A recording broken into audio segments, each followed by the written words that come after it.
Don't mind me, I'm just putting my gloves on. You're finding it a bit chilly today. Well, it wasn't earlier. I found it all right earlier. It's just this afternoon since the clouds have sped in and covered the sun. Welcome, bloody welcome to the show, which is called Sunday Chat! That's right, and if you're new to our channel, welcome. And thank you for subscribing. Thank you for taking the time to subscribe and hit the subscribe button and the bell so you get notification of any new videos. And boy, there have been quite a few new videos recently. There haven't there? Yeah. Richard's live show on a Friday. That's me, Richard. You haven't done that naked yet, have you? I won't be doing it naked. And our new cookery series as well. Richard and Paul's Instant Pot Recipes. Yes. Yes. That's Instant Pot by Instant Pot. Since 2018, that's a product. This is not a product promotion. But first of all, before we kick off proceedings and the world famous Richard and Paul's weather report, we've got a thank you to say. Thank you to Marina for your lovely card and, drum roll, that was a metaphor, not an actuality. It's a knee roll. Our new Richard and Paul Sunday Chat Sunday Chat! notebook. Thank you, Marina. It's absolutely gorgeous and a lovely card as well.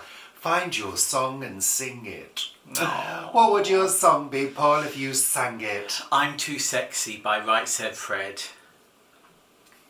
Well, I think that tells us a lot. I think I'd choose something jolly like Ding Dong the Witch is Dead. Witch oh witch, me the witch. Is that what you'd be singing? No! Just, I think it's a jolly happy song. Oh dear. Anyway, let's open the book and look at what's on the agenda today. Oh, it's tan inside. Yeah, It's blue on the outside and tan on the inside. It's a book that's in a case, so it's reusable. Oh. It's reusable. Oh. Yeah, very, very handy. It's got a nice little ribbon bookmark, which I do like. We do like a nice... And it's got notebook. Richard and Paul on the first page you've written in, haven't you? I have. This book belongs to Richard and Paul. I used to love those little sort of nameplates you'd get for your books, you know, and you put them in your special books. My Alice's Adventures in Wonderland and Through the Looking Glass has got this book belongs to. I've not filled it in yet. But do you remember at school you used to get them and you'd be able to sort of choose different designs and then lick the back of them and stick them in the book? Nope. No? Don't remember that. Oh yeah, we did. That was with one of the various book clubs that we had at school. Yeah. I think that was in some kind of alternate reality. It was in Guernsey. Exactly. The Guernsey Hobbit land, filled with the Hobbit people with big feet. Oh, Harry.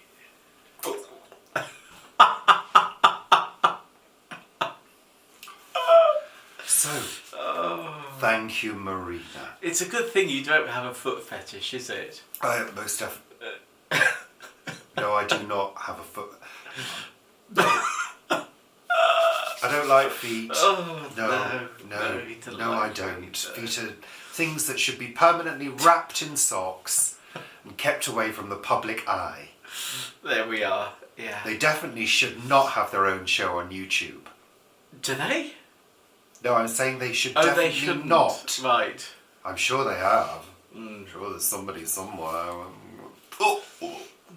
But if you want a photo of my feet, just send £100 to our account and you can have a photo of my feet. There we are. Yeah. If you don't want them, somebody else might. Yeah, well, they're welcome to them. Anywho, let's kick off the show with Richard and Paul's weather report. So, what has the weather been like this week in the UK, specifically the southeast? where we are. London. Bit grey. Monday was a glorious day, wasn't it? Monday was a lovely day. Was it? Yeah, it was sunny, it was great, and I thought, oh yeah, a whole week of this would be lovely.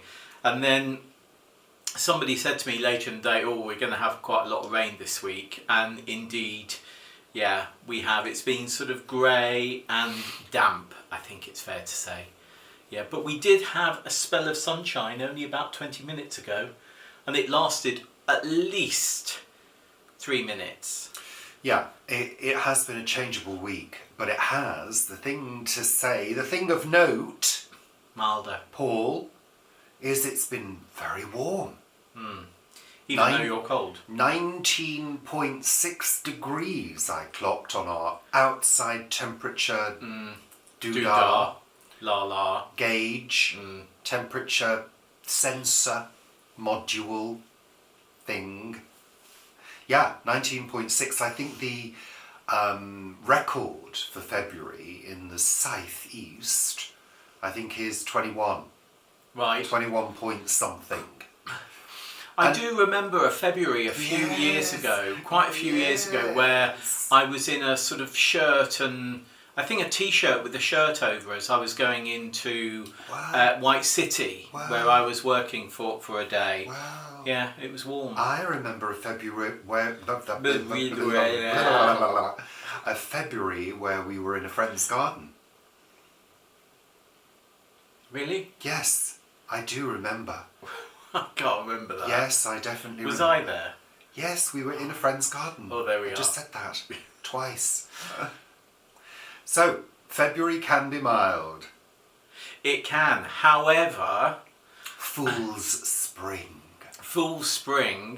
But the big issue, which is news at the moment, is that February is on course to be the warmest month on record, full stop. And I think that's in about 32 countries at the moment it's registered. February on record. Yeah, what did I say? The warmest month on record. Warmest February on record. Month of February on record. And that is sort of worrying, because that means that everything is heating up just that little bit too much. So, yeah, we'll see how it pans out, but that's where it is at the moment. And of course, a good part of that is that the sea temperature is at the warmest in February that it's ever been as well. So, yeah, on record. Yeah. Of course, we've got, El Nino as well, which is having an effect, but it's still human effect climate change that is driving this more than natural. But there we are. Well, I mean, it's not so much the warming that we're to be concerned about. It's the collapse of the ecosystems that the warming causes, isn't it? Absolutely. Absolutely. And the ecosystem in terms of how we survive as well. And how, look, think about it. There's going to be at some point in the future when we continue to warm, because I think we're on a natural warming cycle as well. Combined with human efforts, in terms of pouring things into the atmosphere. But there's going to be a mass migration of people at some point. The people who live in the warm belt, around the sort of equator and all of that. It'll be too hot to live. It's going to be too hot to live, so they're going to have to move north and south. So there's going to be an influx of people, and eventually the south of England's going to be too warm to live in. So we're all going to have to move up north. Well, we'll need to move to Scotland. Scotland and the Greenland and the Arctic. And the Scottish will go, no, you can't come. You can't come. You can't come. You can't come. Yeah. That's right. Thank you, Scotland. Yeah. We'll come. I'm sure we'll be welcomed. Yeah. Oh, yeah. Shush now. Oh, Loch Ness Monster. Oh, Loch Ness Monster. Yeah, you need to write that down. Did we not write that Loch Ness Monster programme down? No, we didn't. Oh, that's a shame. Oh, well, I better make a note of that, Paul, hadn't I, with my pen in my book. Loch Ness Monster. Okay. Oh, whoops. There we are. Lovely. So yes, changeable week, dull in places, some sunshine, mild temperatures, and lots of rain. There we are. Now, Paul, as well as you whinging on about climate change, you wanted to whinge on about genetically modified vegetables. They sound fabulous to me. What's the problem with them? Well, no, on Planet Vegetaria, we were discussing this week a new tomato seed. That's Planet Vegetaria, a Facebook group by Richard and Paul. Richard and Paul since 2017. That's contractual. That is now available to the general public.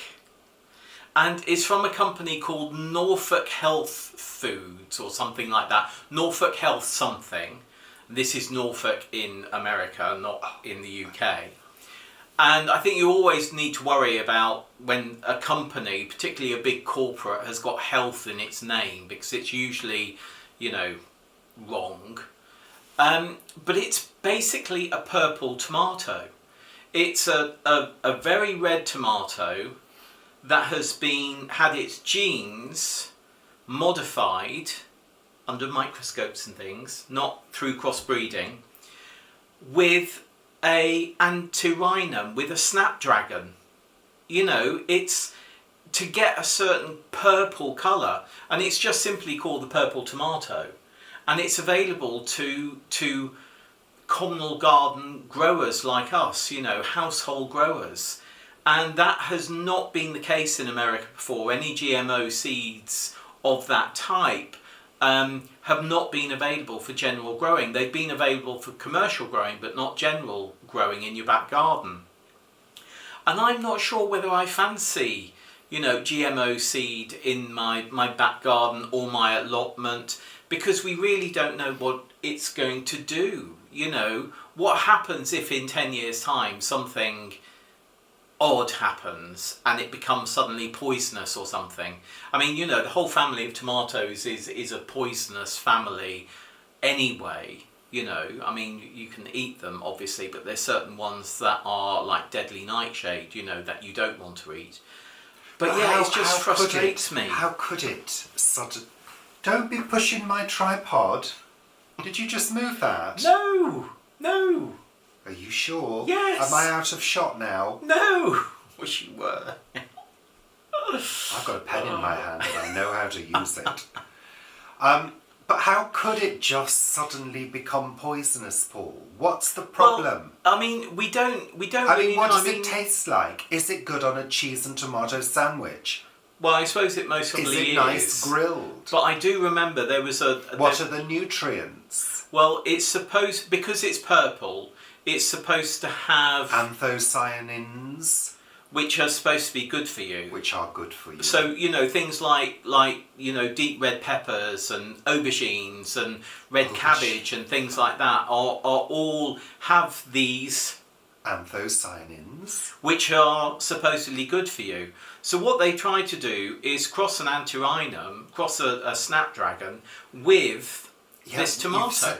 You've said that. Why not try and sort of cross the aubergine, which is the same family, with it to get that darker colour? Maybe they tried that and well, it didn't maybe work. they did, or maybe they just found a shortcut. I just don't agree with it. And then I read later on in the week that there's a new rice that is being grown that again is genetically modified, and I don't agree with this one at all. And it's the rice it has fish essence added to it so that it can take up cow stem cells from cow muscles and fats. And this is to make a high protein rice. I don't like that. That's a bit Frankenstein, isn't that it? is Frankenstein. Yeah. That's breeding something of the animal world with something which is obviously a vegetable. And that to me is just, that's Frankenstein. No, that gives me the willies. Yeah, Yeah. there we are. I Richard's don't got like the that. willies. And also, Paul, I mean, you're not a fan of food being messed around with, are No, you? there's been a lot of chat There's of been this some discussion this week about hot cross buns. on Planet Vegetaria. Oh, yeah. And one person in particular. Controversial. Yeah, Dorothy. I mean, I'm not. She's on the brink of being thrown out because she suggested that a cheese hot cross bun was okay. Oh, well, I think that sounds fine. No. Anything with cheese. No. A hot cross bun, a traditional hot cross bun with a slice of cheese. Yes, absolutely.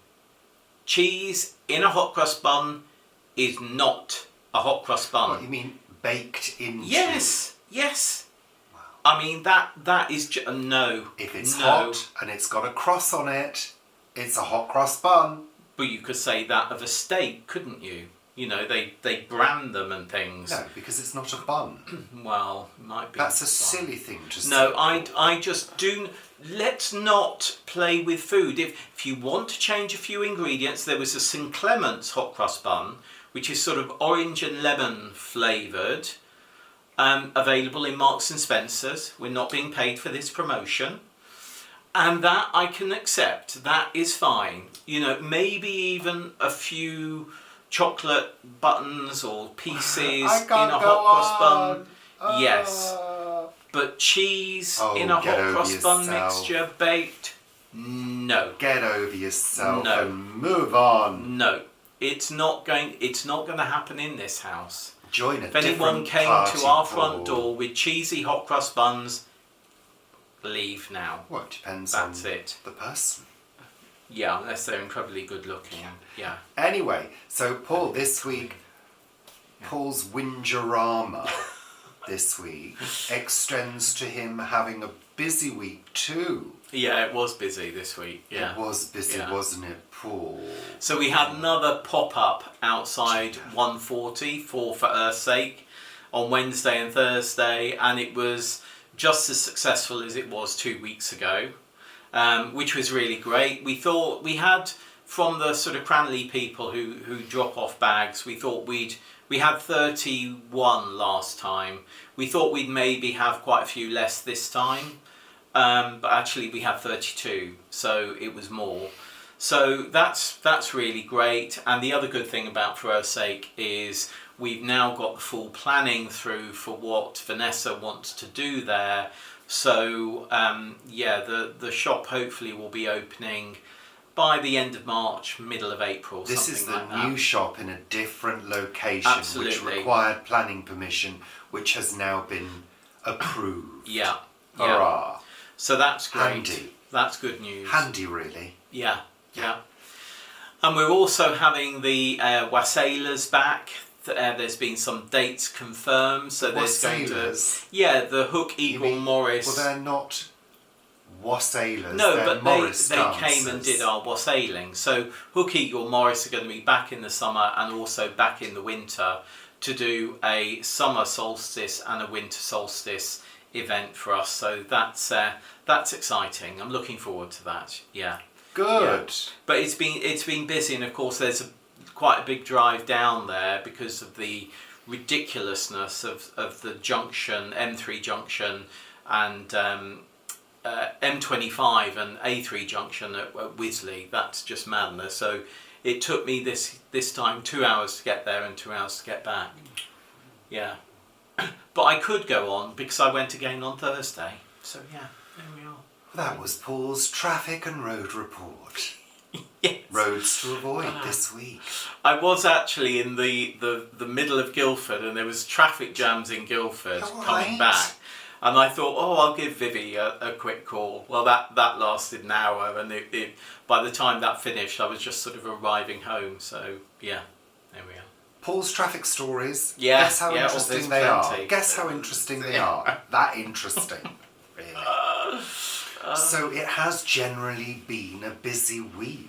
How has your week been, Richard? Well, you can watch my daily vlogs. Are That's they daily?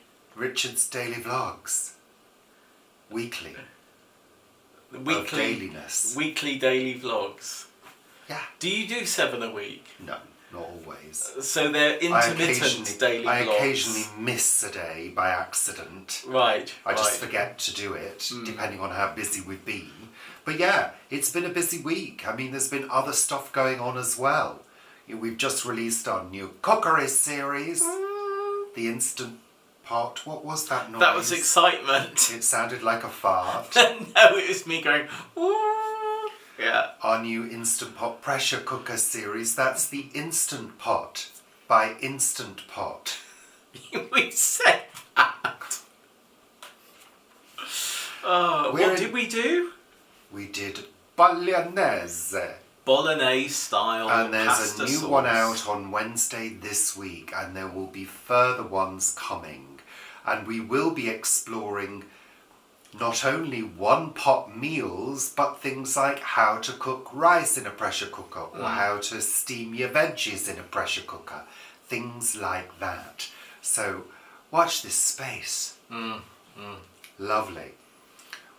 Also coming up quite... We had a trial recipe last night. Chef, sorry, I was just talking about something else there. We had a trial recipe last night.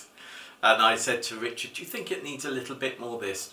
Does it need a little bit more that? So, yeah, so we'll be doing that one next.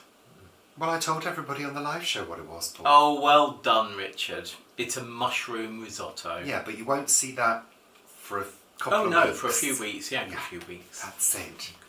So we have to video them. We're not made of time. No. No. So, I wanted to mention our read-along. That's Rich and Paul's read-along.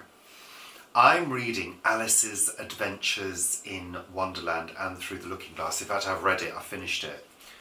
And there was an interesting radio programme that you listened to the other day that we shared a link to on Planet Vegetaria. It was interesting, wasn't it? It was as I was driving down to For Her Sake. So it was on Radio 4, and it's Melvin Bragg, who's been a broadcaster mainly in arts for decades, virtually all his life. And he has a series called In Our Time, and it was talking about how Alice's Adventures in Wonderland came to be, and Through the Looking Glass as well. And yeah, it was interesting. You had a few quibbles with some of the things that was said, but then again, you always do, don't you? Well, yeah, I felt as though the programme was more about Lewis Carroll than the books. Yes. And some of the detail that some of the people mentioned was incorrect. Right. Because I do know the books very well. So, yeah. Anyway, that was interesting. Let's move on, Paul. It's time for the final segment of the show, which is what have we watched on television this week? We're keeping it short this week because we've got a lot going on at the moment. Paul, what have we watched? Well, we watched an interesting Loch Ness programme. Yes, we did. Yeah. It was fascinating, and what they were doing is they were... So hold on. For those of you who don't know what Loch Ness is, a loch is a Scottish name for a lake. Sorry, Scotland. Loch Ness is a huge body of water which is very long and very deep. Very deep. And for many, many years there has been a legend about the monster of Loch Ness, the Loch Ness Monster, otherwise known as Nessie. And there's a huge industry of tourism that has built up around the loch to do with this legend. You may carry on. And it was a photograph. I think it was taken. Was it in the 30s or something of a sort of creature, a neck coming out of the water with a head. And since then, the sort of story of the Loch Ness Monster has developed. And it's become a big industry for them, and it's great fun. And I remember staying above in a log cabin above Loch Ness when I was about 18, I think. And I loved the whole sort of fable of it. And would we actually see the Loch Ness Monster? And some people say it's seals, some people say it might be a whale that has got in because... Or an eel. An eel, because it's tidal, so, things can get in and out. I don't think all the time, but they can get in and out. So yeah, there's been a whole lot of things, including what's the one that goes under the water? They thought it was like a dinosaur that hasn't been around for millennia at some point. Was it a plesiosaur something? Basically, this program was on. I was coming on to that. The various searches that have happened, and a new search done by an Australian or New Zealander. Yeah. I'm not sure. Where they basically scanned the whole of the loch, and it was about the results, and they did DNA testing on the water, didn't they? Yeah, so they took water samples, a whole load of water samples, and they checked the DNA in that water to see what it would come up with, and there were no dinosaurs in there. But it was really interesting, and there was a resurgence in the 70s when we were kids. And it was always in the news. There was always something about the Loch Ness Monster. There was a bit of an obsession about it. It's even an episode of Doctor Who about the Loch Ness Monster as well. Yeah. Well, I remember watching a black and white film, which was a comedy. Oh, yes, yeah. I think it was an Ealing comedy, Yeah. perhaps. Maybe it was called Nessie or something. No, it wasn't. But I remember the ending shot was this monster, and it winks at the camera. And it kind of terrified me. And it was kind of quite a scary thought of this big monster living in this lake, for a child's imagination. But yeah, that was an interesting programme, but I can't remember what the programme was called, Paul. No, I can't. I think it was a documentary. I think it was supposed to be on Channel 5. Lovely. But the interesting thing about the size of Loch Ness is... I think one of the facts of Loch Ness is it holds more fresh water than every other freshwater basin lake in the United Kingdom put together. That's how big and deep it is. Yeah. So, yeah, intriguing. So we continue with the Great Pottery Throwdown as well. That continues to entertain to a certain degree. Well, I think it's fun. We don't like the sort of funny bits that the presenters do. And there was one, what was he, dressed as a teapot? One of them was dressed as a teapot idea. This week, and no, don't. I've blocked don't like it that. out. Good idea. Yeah. We watched a fascinating programme called The Surprising Story of Kids TV. And this is all about the development of kids television in the UK. And it was interesting to us because, of course, children's television was really exploding in the late 60s and the 70s. Yeah. When we were consumers of children's TV. So a lot of it, was very familiar to us. People like Flo Ella Benjamin, Derek Griffiths, Johnny Ball, Brian Cant, a host. Tony Arthur. Yeah, Tony Arthur. Yeah. People who were quite big in kids' TV and sort of icons, especially Flo Ella Benjamin, who's now a baroness, isn't she? And lovely. Yeah. So that was really quite interesting to watch. We also watched another programme connected to children's TV, which was Time Shift, and this was regarding Oliver Postgate and Peter Firmin, who were responsible for programmes like Bagpuss, Noggin the Nog, The Pogles, yeah. Ivor the Engine. A host of TV, kids TV Charming, yeah. stop motion television programmes. And of course one of the biggest, the Clangers as well. Clangers. And one of the biggest was the Clangers and also Bagpuss as well, which is fondly remembered by children. I think it maybe went out internationally. Yeah, I think Bagpuss. most probably, yeah. And it was interesting because the two creators used members of their families and their own children and friends of their children for certain programs as well. So the Alice in Bagpuss is a daughter, isn't it?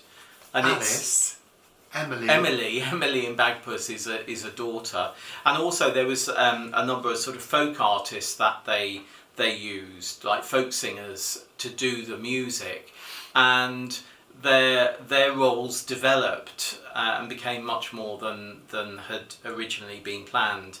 So I adored the programme, absolutely adored the programme. That was on BBC 4.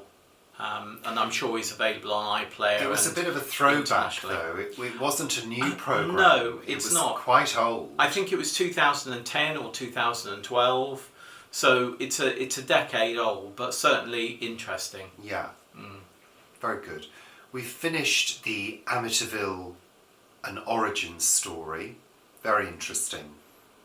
I thought that was well worth watching. Yeah, it was interesting, and it had decent interviews with people who were there at the time and experienced it and were close members of the family or friends of the family, which is quite interesting, because very often when you look at something like this, they talk about a neighbour who, they interview a neighbour, it's like, oh yes, we live next door, and then you find out that they live like 3 miles away or something. So yeah, this was quite tight in terms of interviewees. Yeah. We continue with the usual watches, Madame Blanc, that we're continuing with, even though I fall asleep every time. Mind you, this week I've been falling asleep at everything. I think you have, yeah. I've been on the sofa asleep by 10, easily. It's just been a busy week. I actually feel generally tired at the moment. Yeah, I do as well. But that's okay. It's sometimes like that, isn't it? Sometimes very busy, and we have been recently, so what can you do? What can you do but sleep? That's important to me. Father Brown, we continue with a new series, and we're very, very pleased to say that Lady Felicia is back with her screams. Yeah, I think Lady Felicia's screams would make a lovely title for either a song or a poem. Yeah, I think it would, featuring her screams. No. Oh, I think it should. No. A song featuring her screams. No. You Professor Yaffle now.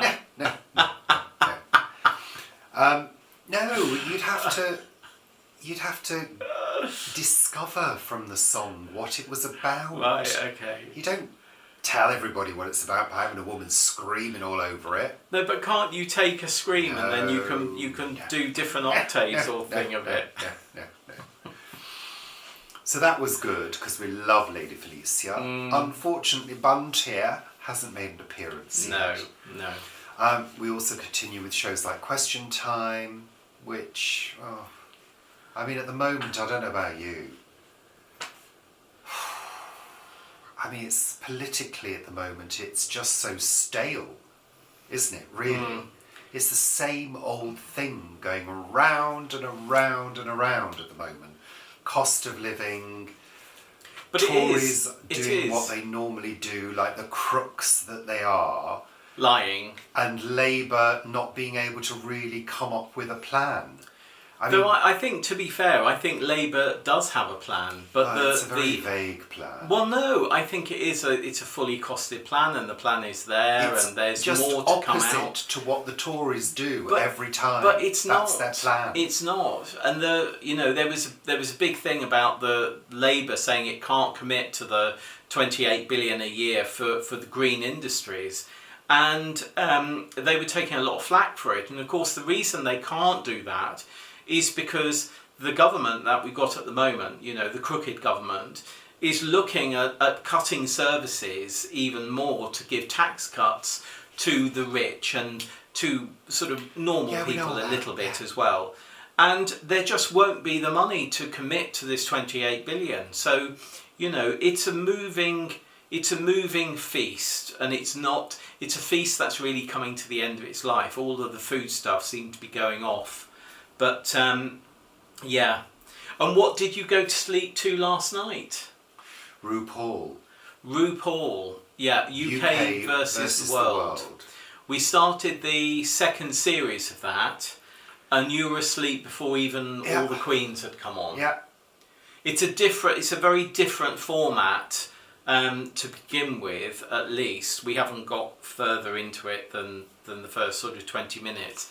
Very different format than the other. If I stay sat up, I'm all right. It's the minute I recline, I'm gone. Well, don't recline then. Well, it's just you want to get comfortable and yeah. So that's it for this week's show. Thank you, bloody thank you for tuning in and watching yet again. And we'll see you during the week for more cookery frolics. Yes, and of course my A Week at the Plot. Of course, Paul. And of course your daily vlogs, Well, which we now know already. aren't daily. Yeah, there we are. Yeah. Thank you, bloody thank you. Take care of yourselves. Toodle pip. Au revoir. Bye for now. Bye.